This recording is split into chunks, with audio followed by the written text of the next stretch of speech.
2000, the speculation that future President George W. Bush would not be allowed to enter Canada because he'd had a DUI conviction. A sweeter and simpler time. Our third story tonight, fast forward more than 8 years, and with Mr. Bush due to go to Canada to give his first post-presidential speech tomorrow, the first president elected after earning a rap sheet has probably managed to add a few more crimes in the interim. Conspiracy to torture, kidnapping, aggravated invasion of another country, the charges we know about. So will Canada let him in? If so, would they prosecute him?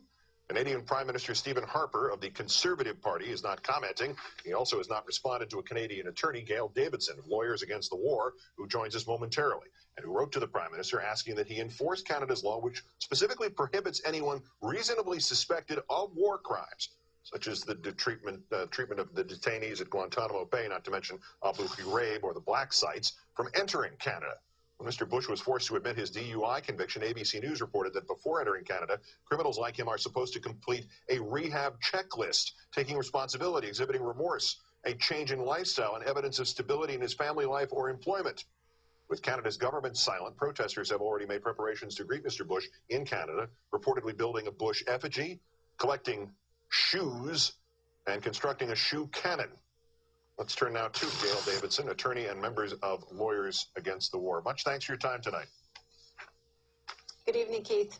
Explain Canadian law as it applies to Mr. Bush, in your opinion, if you'd be so kind. Well, Keith, as you know, there's overwhelming evidence that while President and Commander-in-Chief of the Army, George Bush, oversaw, directed, authorized, and supervised a system of torture that was long-term, widespread in many countries throughout the world. Now, under Canadian law, anyone suspected of a crime like torture is inadmissible to Canada. And suspected means a little more than a suspicion and less than proof to the balance of probability. So Mr. Bush is actually inadmissible on the grounds of the torture allegations alone.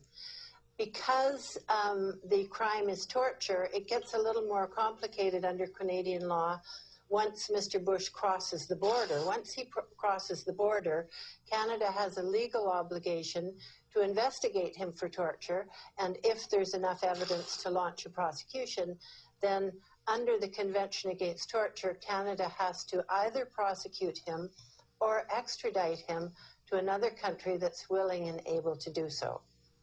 So we've asked the Canadian government. Sorry, Keith? Oh, I'm sorry to have interrupted you. You asked the Canadian government what? To, first of all, bar him from Canada as the law allows.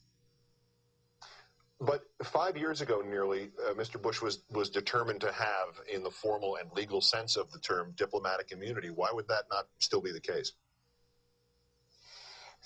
4 years ago, when he came here, Lawyers Against the War actually launched a criminal prosecution for aiding, abetting, and counseling torture at Abu Ghraib and Guantanamo Bay against Mr. Bush.